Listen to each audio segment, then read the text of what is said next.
Hey, thanks for hopping on this video and for visiting this website. I mean, it's awesome. I'm in the Sprocket building here. It's awesome to be part of this initiative to help everyone in Western Kentucky with their startup, with their current business.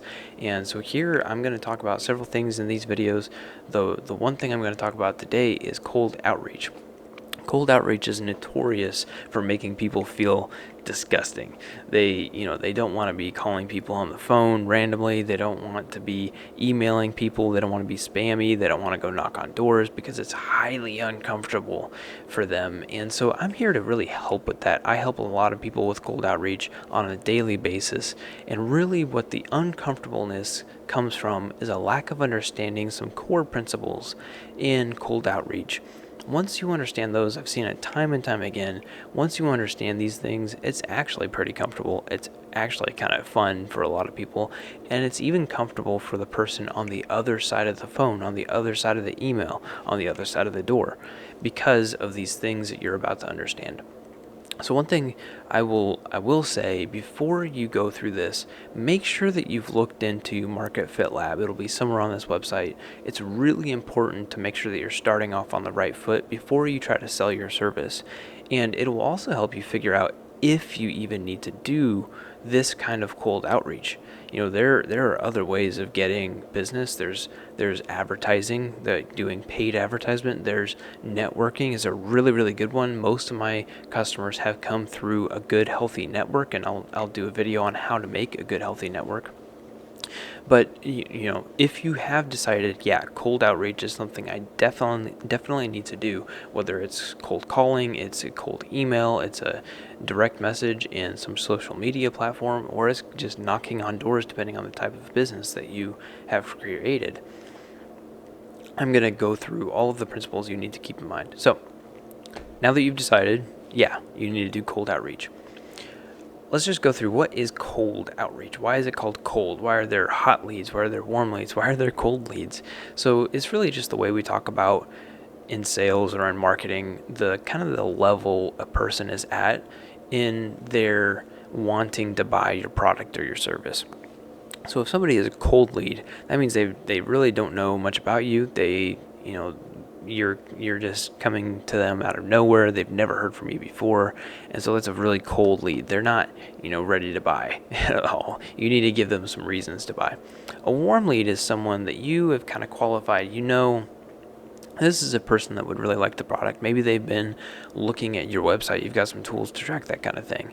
Maybe you've talked to them through email, or you've talked to them on the phone, and they're kind of interested. This sounds like a good idea to them. They want to talk more. A hot lead is someone you've talked to, or maybe they responded really well to some of your outreach, and they're ready to get rolling. Maybe it's just a matter of price. Maybe it's just a matter of timing, but they want this product. They want this service.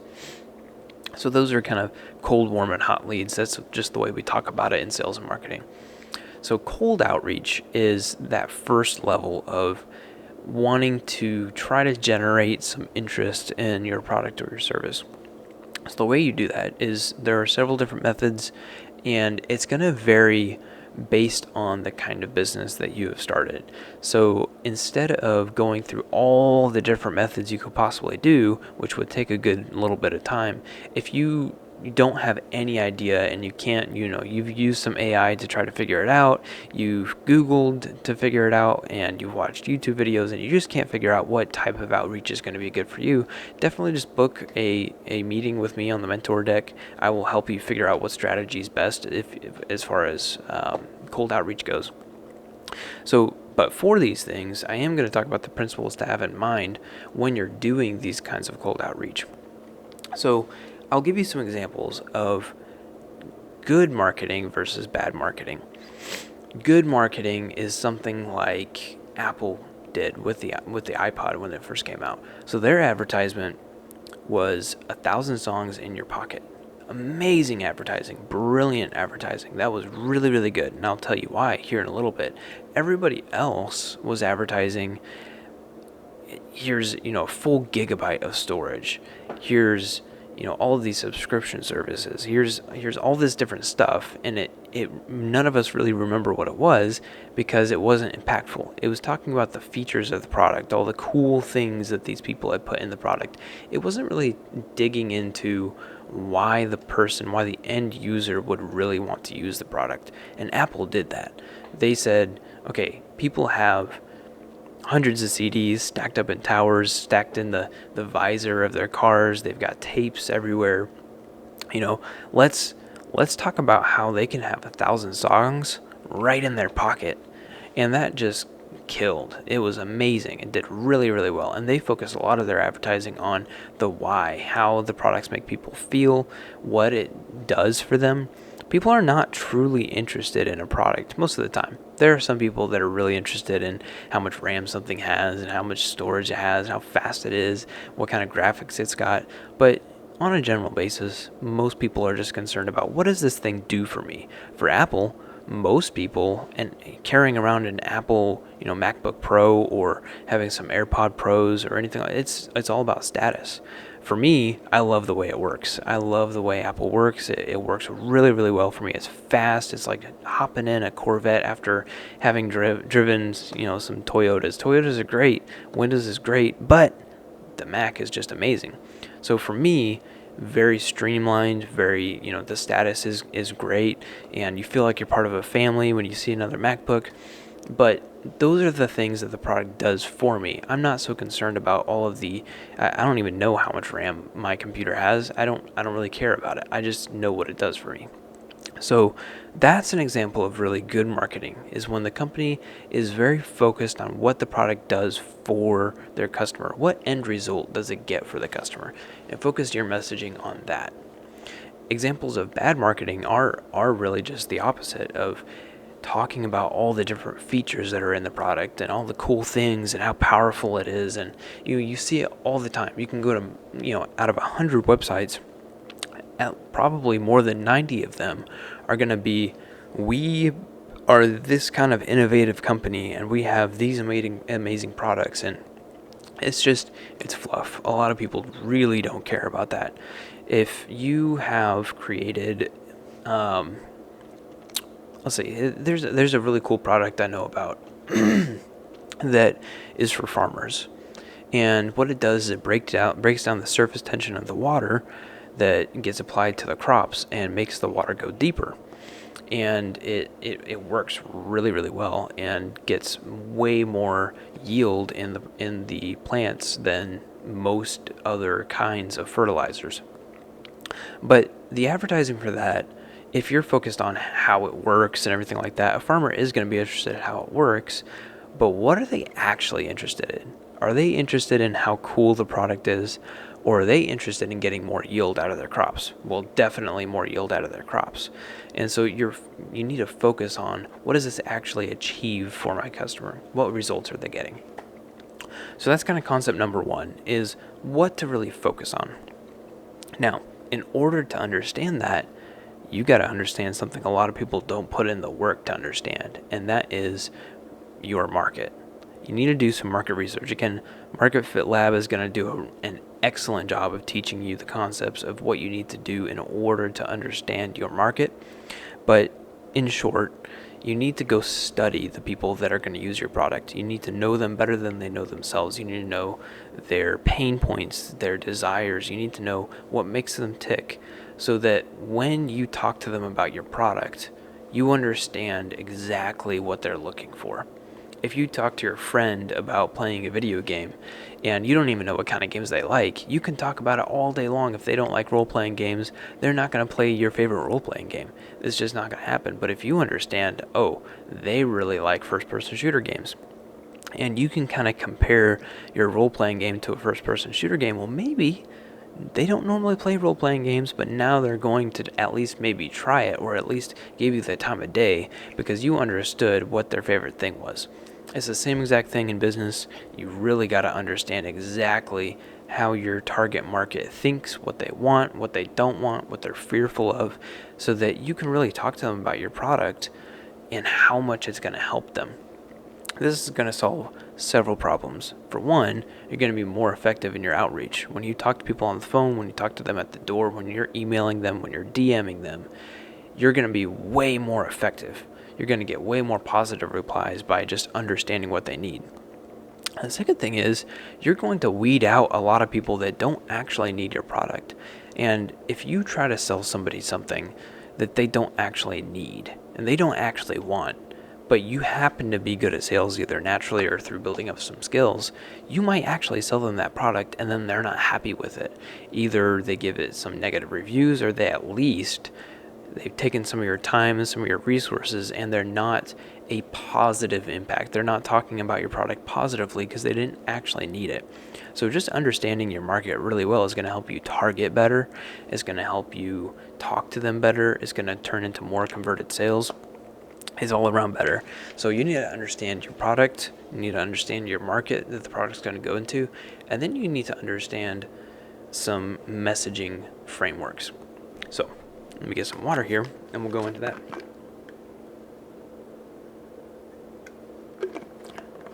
So in your messaging, there is a common thought process in marketing, and that's that people are lazy, that people have short attention spans, and so that you need to keep everything super short.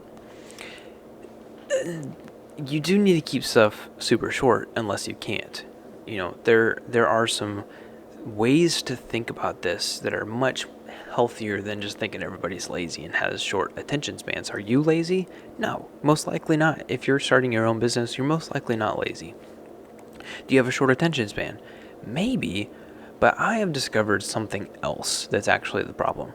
The problem is we have so many different people and organizations trying to get our attention all day long.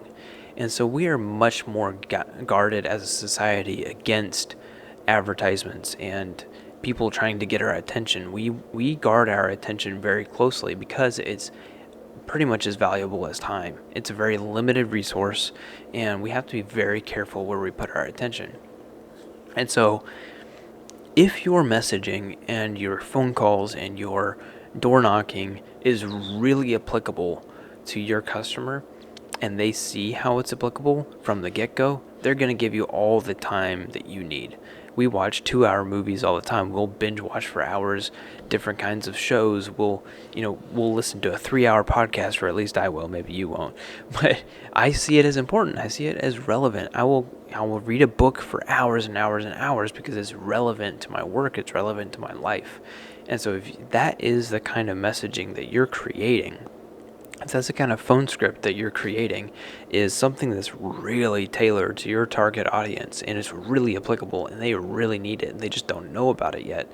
Once they see how it's relevant, they're going to give you all the time you need, whether that takes you 3 lines in an email or 30 lines in an email. As long as you take only enough space as is necessary in order to get them some interest in your product, you're going to be just fine. So don't worry about the length so much. Definitely use as few words as possible. Don't use more words than necessary. But don't feel like you have to keep it super cramped in order to keep their attention or make it super exciting to keep their attention. If it's applicable to them and you do a good job of explaining that, they're going to be pretty excited. So that is the first concept to understand. Actually, it's kind of the second concept in this video. The third concept is how to actually structure your messaging. This is mostly if you are doing some text-based outreach. So you're sending emails, you're sending direct messages in social media. You're going to want to use something called the rule of 1 RIOA. So in copywriting, which is just the writing of advertisements, is the writing of emails, the writing of sales pages, just the words that are generating interest in your product or service. There's a rule in copywriting called the rule of 1, and I won't go too far into it, but I like to go a step further for messaging, and I like to talk about the rule of 1 RIOA, RIOA. It's not unique to me. I stole it from somebody else. They gave it to me, I guess, and it works really well. So the rule of 1 RIOA is 1 reader, 1 idea, 1 offer, 1 action. So 1 reader. Let's take you own a gym, for example. And in that gym, you've got coaches that can help men and women gain weight, lose weight, train for powerlifting events. They train for bodybuilding events. You've got all this stuff going on in your gym. And so you could send an email out to a lot of people saying, hey, we help men and women gain weight, lose weight, train for powerlifting, train for rock climbing, all these things. It's not going to be super effective messaging. Trust me. And you probably get these messages quite a bit where somebody's talking about all these different ideas and they're talking to multiple people, not just you. And it's not very personal. In today's market, people want genuine. They want something tailored to them and they want it to be relevant to them and they don't want it to be fluffy or spammy. So, one reader. So say you do own a gym. You serve all those people, yes. But in this messaging, you want to target men for weight gain. I like that topic because I want to gain weight. I'm a skinny guy. So target the one guy, target weight gain. And I'm getting a little bit granular here. So target the one reader. So you may service all of those people. Just choose one. You can do different campaigns for each type of person, but just choose one per message. So one reader. And then one idea. So you help men, yes, or maybe you're going to choose men. You're going to target them in one campaign. You're going to target women in another campaign. Maybe there's old and young. So you're going to target young men in a location for this campaign. That's good. You've chosen the one thing. Don't do more than that. Just one. One idea. So there's the I. R for reader, I for idea. So you can help men in their 60s lose weight, gain weight, train for powerlifting, train for rock climbing, right? There are people out there that do that. And so you could say, hey, we help people with all of these things, but more effective messaging is going to be, hey, we help men in their 60s lose weight. That's a pretty specific thing. That's going to make the person feel very cared about if you're targeting them correctly. And you're going to get way more responses if you do that. So one reader, one idea, one offer. So a lot of times I'll see people create an advertisement and they don't have an offer in their advertisement anywhere. So an offer is buy one, get one free. An offer is, hey, we'll win this case for you or you don't pay. Those are offers. An offer is, hey, do business with me and this is what you'll get. Or there's some risk aversion in the offer. So make sure that you have one offer. A lot of times I don't see people have more than one offer. Most of the time I see that they don't have an offer at all. They just talk about what the product is and hope that somebody responds. But an offer gives somebody some actionable idea of what is this going to look like for me? What are the risks? What am I going to be getting? What am I risking to lose? Is there any loss risk? And I'll talk about offers in another video.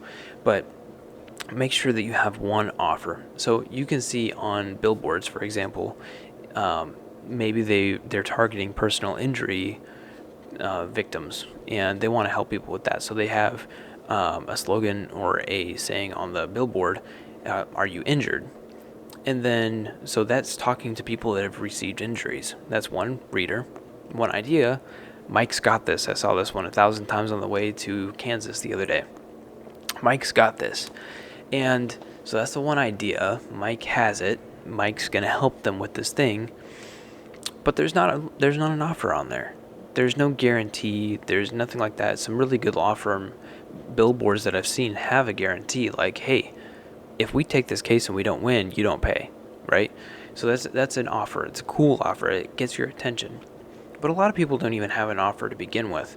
And that, when you compare it to other companies that do have a good offer, they're going to get the business over you. You can have everything the same, do everything right, the same way that they do. But if you don't have an offer, they're going to get the business and you're not.